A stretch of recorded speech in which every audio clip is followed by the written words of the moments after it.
तो आइए आज शुरुआत करते हैं हम हाई स्कूल के कुछ केमिस्ट्री के प्रश्नों को। हम इस श्रृंखला में बहुत ही महत्वपूर्ण और ख़ास क्वेश्चंस को लेके चल रहे हैं। ये जो क्वेश्चंस आज लेके आए हैं हम क्लास 10 के लिए, देखिए मोस्ट इम्पोर्टेंट क्वेश्चंस केमिस्ट्री के हैं ये। तो ये हाई स्कूल के ऐसे प्रश्न हैं केमिस्ट्री के जो पिछले वर्षों में पूछे गए हैं और आगे भी पूछे जाने की इनकी प्रबल संभावना है। तो एग्ज़ाम की दृष्टि से काफ़ी महत्वपूर्ण है और यदि आप इन क्वेश्चंस को सीख लेते हैं जो यूपी बोर्ड पैटर्न पे पूछे गए हैं, यूपी बोर्ड में पूछे गए हैं, अगर आप इन क्वेश्चंस को सीख लेते हैं जो यूपी बोर्ड में पूछे गए हैं, तो ज़ाहिर-सी बात है कि आगे आप उन सारे क्वेश्चंस को भी समझ पाएँगे जो यूपी बोर्ड पैटर्न के हैं। आइए देखते हैं इन क्वेश्चंस को, शुरुआत करते हैं। देखिए पहला क्वेश्चन है हमारा, ऊष्माक्षेपी एवं ऊष्माशोषी अभिक्रियाओं का क्या अर्थ है? 2023 में ये हमारा सवाल पूछा गया है। और देखिए ऊष्माक्षेपी एवं ऊष्माशोषी अभिक्रिया किसे कहते हैं? समीकरण सहित लिखिए। समीकरण सहित लिखना है। देखिए दोनों सवाल ही दोनों बार इस तरीके से पूछा गया है। तो यहाँ पे देखिए एक है ऊष्माक्षेपी, दूसरा है ऊष्माशोषी। तो ऊष्माक्षेपी ऐसी अभिक्रियाएं हैं जिसमें बहुत सारी ऊष्मा बनती है और वो वायुमंडल में चली जाती है। बहुत सारी ऊष्मा बनती है और कहाँ? वायुमंडल में चली जाती है। जबकि दूसरी ओर हम देखते हैं ऊष्माशोषी अभिक्रियाएं हैं। तो ऊष्माशोषी ऐसी अभिक्रियाएं हैं जिनके संपन्न होने में ऊष्मा वायुमंडल से ली जाती है, निकलती नहीं है बल्कि ली जाती है। तो आइए देखते हैं हम। देखिए ऊष्माक्षेपी अभिक्रिया, देखिए वो अभिक्रिया जिनके संपन्न होने में ऊष्मा उत्पन्न होती है मतलब उत्सर्जित होती है और वायुमंडल में चली जाती है, ऊष्माक्षेपी अभिक्रियाएं कहलाती हैं। देखिए उदाहरण सही लिखना है। तो ये देखिए जब बिना बुझा चूना और जल की क्रिया कराई जाती है तो बुझा चूना और ऊष्मा बनती है। ये देखिए ऊष्मा निर्मुक्त होती है। देखिए समीकरण सही लिखना होता है तो बिना बुझा चूना का सूत्र होता है, ये देखिए CaO। ये क्या है? कैल्शियम और ये क्या है? ऑक्सीजन। तो इसे कहेंगे कैल्शियम ऑक्साइड। क्या कहेंगे? Calcium oxide. और प्लस ये किससे? जल से क्रिया करता है। जल का सूत्र आप जानते हैं H2O। जल से ये क्रिया हुई और क्या बना हमारा? देखिए पहली बात तो ऊष्मा बनी, तो बहुत सारी ऊष्मा बनी तो हम यहाँ पे ऊष्मा लिख देते हैं। ये लिखा यहाँ पे ऊष्मा, ये बनी ऊष्मा। और इसमें क्या बनेगा? ये देखिए ये कैल्शियम और जल, कैल्शियम ऑक्साइड और जल जब क्रिया करेंगे तो ये Ca और इस तरीके से इसके अंदर ये 2 लगा देंगे, ये कैल्शियम हाइड्रोक्साइड, ये कैल्शियम OH हाइड्रोक्साइड। तो इसे क्या कहेंगे? ये कैल्शियम ऑक्साइड बिना बुझा चूना। क्या कहेंगे? बिना बुझा चूना। और ये जल है और ये बनेगा कैल्शियम हाइड्रोक्साइड, इसे बुझा चूना कहेंगे। क्या कहेंगे? बुझा चूना, बुझा हुआ चूना। ये हिंदी में आपको लिखने की ज़रूरत नहीं होती है, लेकिन आप अगर आप लिखना चाहते हैं बोर्ड एग्जाम में तो आप लिख सकते हैं। तो आपने देखा होगा ये एक ऐसी प्रक्रिया है जिसमें क्या होता है कि आप घर में देखते हैं अगर चूने को लाया जाए और सूखा चूना हो इस तरीके से बोरी वाला, उसमें जल डाला जाए तो बिना गर्म किए ही वो उबलने लगता है और बहुत सारी ऊष्मा निकलती है। तो जब भी हम कैल्शियम ऑक्साइड यानी चूने में जल को मिलाएंगे तो क्या बनेगा? कैल्शियम हाइड्रोक्साइड बुझा हुआ चूना बनेगा। देखिए कैल्शियम था एक, यहाँ पे कैल्शियम रख दिया और हाइड्रोजन 2 थे और ऑक्सीजन भी देखिए यहाँ पे 2 हैं। तो इन ब्रैकेट करके 2 लगा दिया। अब इसका मतलब ब्रैकेट के अंदर जितने भी हैं वो 2 हैं। देखिए जैसे O है यहाँ पे, तो O 1 है, एक तो इसमें लिखें या ना लिखें नज़र ही आ रहा है, लेकिन यहाँ पे 2 हैं तो 2 से इसको मल्टीपल करेंगे तो 2 आएगा। तो ऐसे ही हाइड्रोजन भी इसमें 2 हैं। तो ये देखिए, तो वो अभिक्रिया जिनके संपन्न होने में ऊष्मा उत्पन्न होती है ना? ऊष्माक्षेपी अभिक्रियाएँ कहलाती हैं। तो ये ऊष्माक्षेपी अभिक्रिया है जब बिना बुझा जल की क्रिया कराई जाती है। बिना बुझा जल,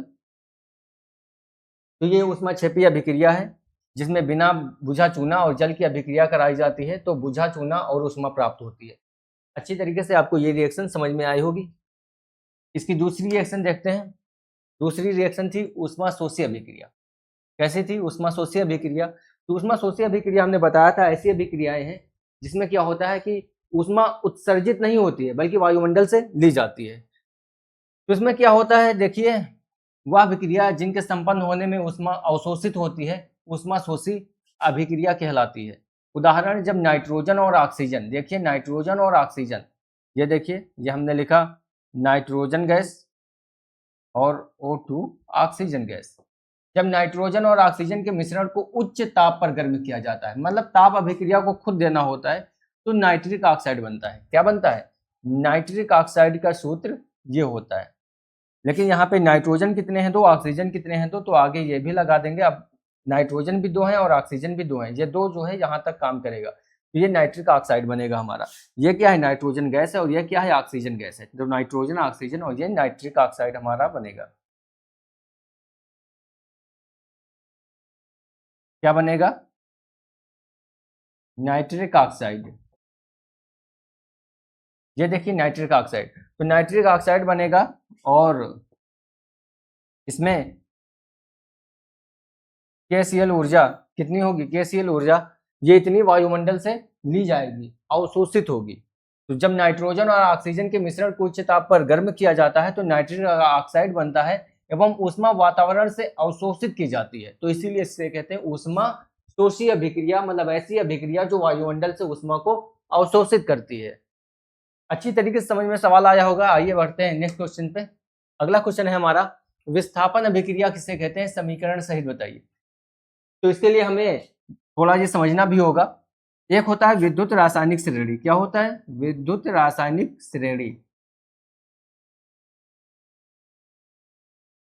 विद्युत रासायनिक श्रेणी, उसमें क्रियाशील तत्वों को लाइन से लगाया गया है। ये देखिए, जैसे अगर हम बात करें यहाँ पे देखिए क्रियाशील तत्व, ये देखिए ये हाइड्रोजन है, यहाँ पे हाइड्रोजन के नीचे ये कॉपर है और फिर Hg है और फिर ये Ag है और ये फिर Au है।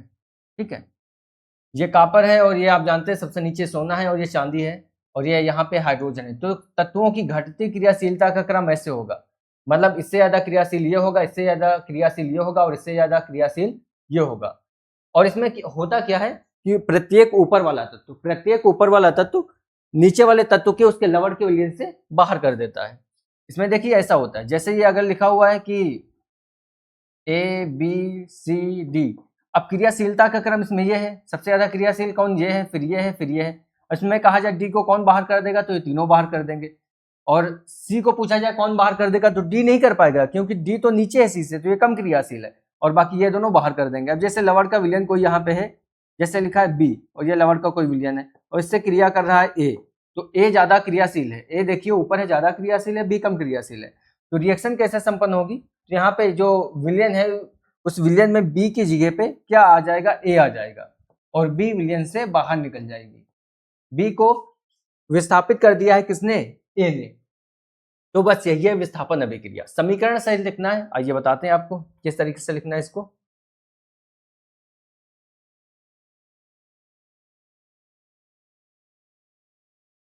देखिए विस्थापन अभिक्रिया वह रासायनिक अभिक्रिया जिसमें अधिक क्रियाशील तत्व किसी यौगिक में से अपने से कम क्रियाशील तत्व के परमाणु को विस्थापित कर स्वयं उसका स्थान ग्रहण कर लेता है, विस्थापन अभिक्रिया कहलाती है। विस्थापन अभिक्रिया को प्रतिस्थापन अभिक्रिया भी कहते हैं। विस्थापन अभिक्रिया को क्या कहते हैं? प्रतिस्थापन अभिक्रिया भी कहते हैं। अब देखिए यहाँ पे जैसे एक समीकरण लिख रहे हैं, ये है यहाँ पे आयरन, इसको फेरस भी कहते हैं और इसने कॉपर सल्फेट के विलयन से क्रिया की। किससे? CuSO4। ये कॉपर सल्फेट का विलयन है। किसका विलयन है? Copper sulphate.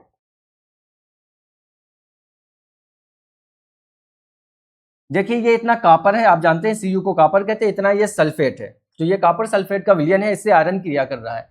अब ये बनेगा फेरस सल्फेट। क्या बनेगा? FeSO4 फेरस सल्फेट और प्लस कॉपर क्या हो जाएगी? अवक्षेपित हो जाएगी। कॉपर क्या होगी? अवक्षेपित हो जाएगी, बाहर निकल जाएगी।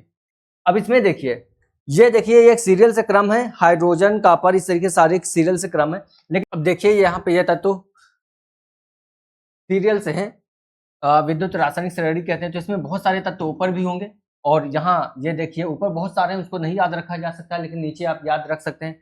हाइड्रोजन है सबसे पहले, एक मानक माना गया है, फिर इसके नीचे आप 2 याद रखिए, CuHg और फिर AgAu। सबसे नीचे सोना है, ये चांदी है, ये Hg जिसे मरकरी पारा कहते हैं और ये कॉपर है।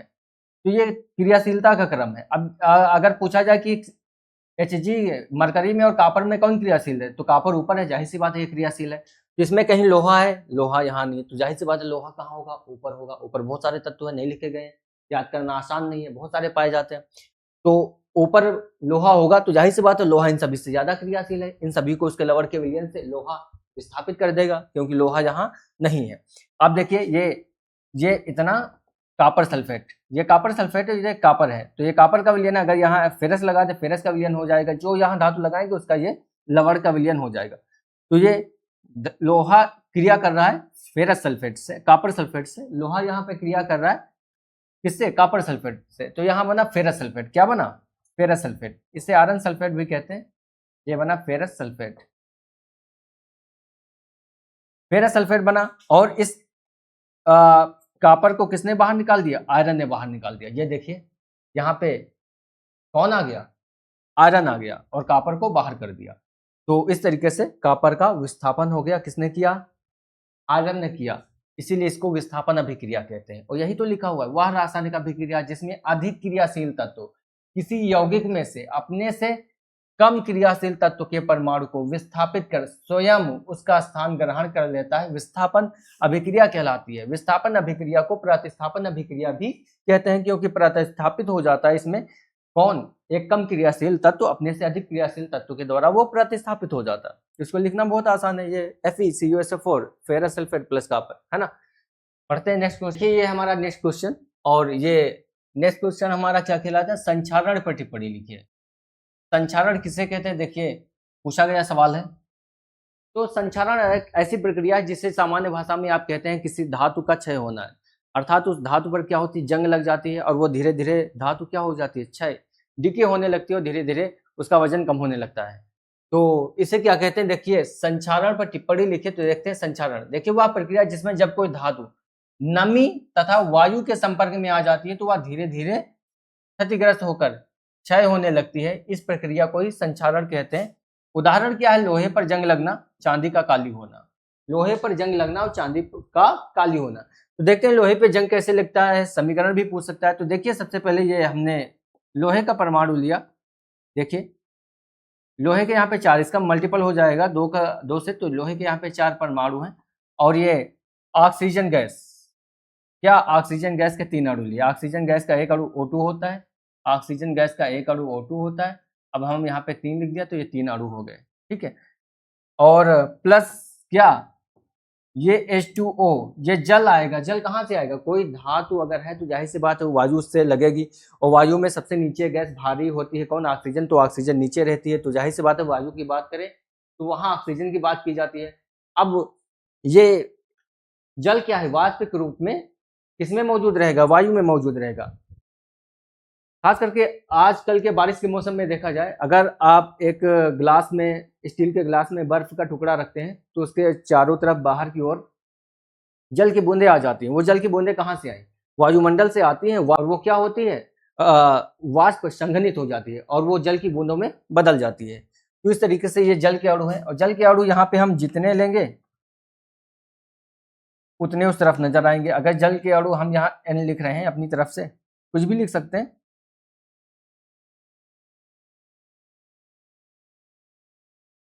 ये देखिए ये रिएक्शन इस तरीके से आगे ऐसे होगी। अब ये देखिए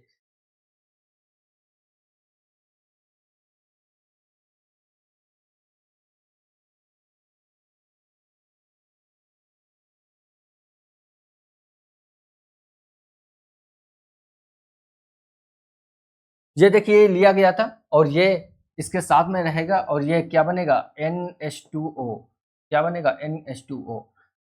ये इतना पूरा पोर्शन कहाँ, वायु से आता है, कहाँ से आता है, वायु से आता है, याद रखिएगा ये इतना पूरा पोर्शन वायु से आता है। और धातु हमारी होती है, धातु अभी बाहर वायुमंडल में रखी हो, और ये ऑक्सीजन और जल कहाँ, वायु से आएगा, और उस पर एक पीला पदार्थ, उस पर भूरा पदार्थ बन जाता है जिसे आप जंग कहते हैं। तो वो जंग यही होता है, जंग में क्या होता है, वो धातु होती है, ऑक्सीजन होता है और ये होती है। ये N क्या है, जितने अणु वहां पे जल के होंगे उतने अणु ये उस जंग में नजर आएंगे। और ये क्या होती है, ये यहाँ पे धातु है, धातु के हमने कितने 4 लिए थे परमाणु, देखिए 2 दूनी 4, और ऑक्सीजन के कितने 3 और 2 से गुणा करिए 6, यहाँ पर भी देखिए 3 और 2 से गुणा करिए तो कितने हो गए 6। तो इस तरीके से ये क्या है, ये जंग है, क्या है, ये जंग है। इस तरीके से लोहे पे जंग लगना, चांदी का काली होना क्या है, संचारण है, क्या है, संचारण है। और ये एक जंग लगने की क्या है, एक प्रक्रिया है। तो इस तरीके से शुरू में तो धातु भारी हो जाती है जब उस पर जंग लगता है। इसमें क्या है देखिए, ऐसे शुद्ध रूप में लोहा था लेकिन उसमें ऑक्सीजन भी जुड़ गई है, उसमें वायु में जो नमी थी वो भी इसमें जुड़ गई है। तो इस तरीके से जंग लगे तो धातु क्या होगी, तब तो धातु भारी हो जाएगी कुछ टाइम के लिए, लेकिन फिर वो परत के रूप में जब छूटेगी तो धातु क्या होगी, हल्की हो जाएगी। आइए आगे बढ़ते हैं नेक्स्ट क्वेश्चन पे। नेक्स्ट क्वेश्चन है हमारा, जब लोहे की कील को कॉपर सल्फेट, इसमें कॉपर सल्फेट के विलयन में डुबोया जाता है तो विलयन का रंग क्यों बदल जाता है। कह रहे कॉपर सल्फेट के विलयन में लोहे की कील को डुबोया जाता है। तो आगे एक क्वेश्चन हम कर चुके हैं अभी पीछे ही, ये देखिए, लोहा कॉपर की अपेक्षा अधिक क्रियाशील है। क्या कह रहे हैं, लोहा कॉपर की अपेक्षा अधिक क्रियाशील धातु है। लोहे और कॉपर में कौन क्रियाशील है, अभी हमने बताया था कि ये देखिए यहाँ पे बताया था Hg और ये Cu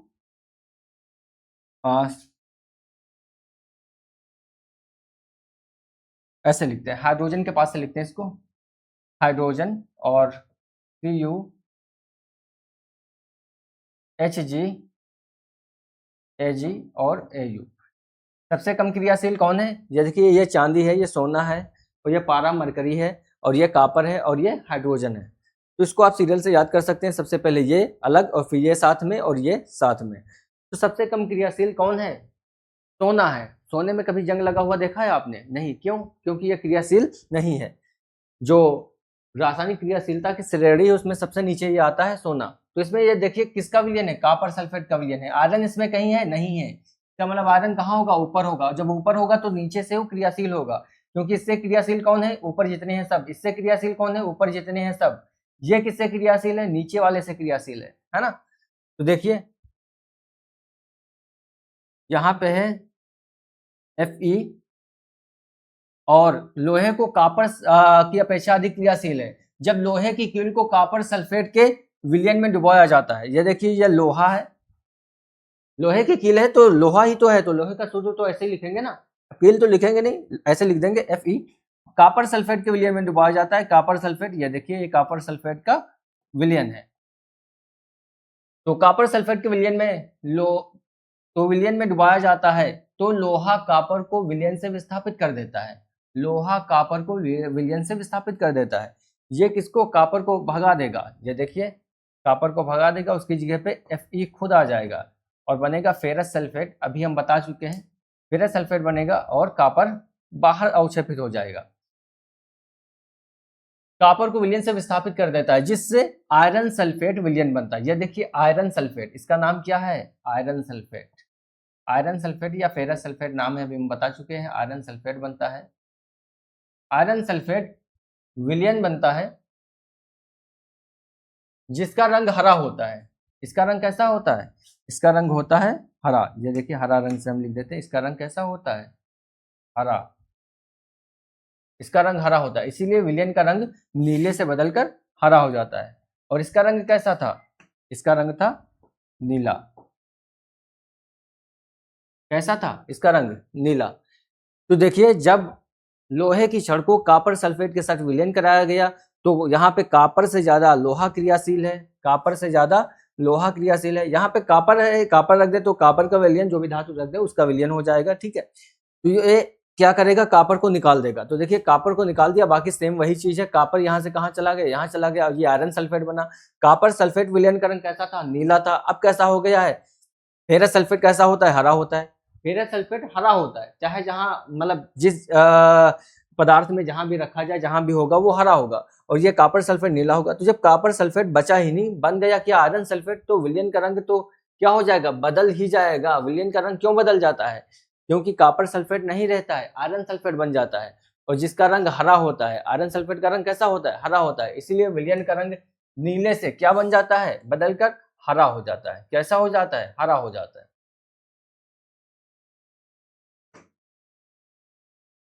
तो उम्मीद है ये क्लास हमारी आपको अच्छी लगी होगी। अगर ये क्लास हमारी आपको समझ में आई है, अच्छी लगी है, तो इस क्लास को लाइक करिए और आपके अपने चैनल ज्ञान सागर यूपी बोर्ड को सब्सक्राइब करिए। ऐसे ही हम मोस्ट इम्पोर्टेंट क्वेश्चन की श्रृंखला को लेकर आते रहेंगे। बस आप देखते रहिए और वक्त दीजिए, पढ़ते रहिए।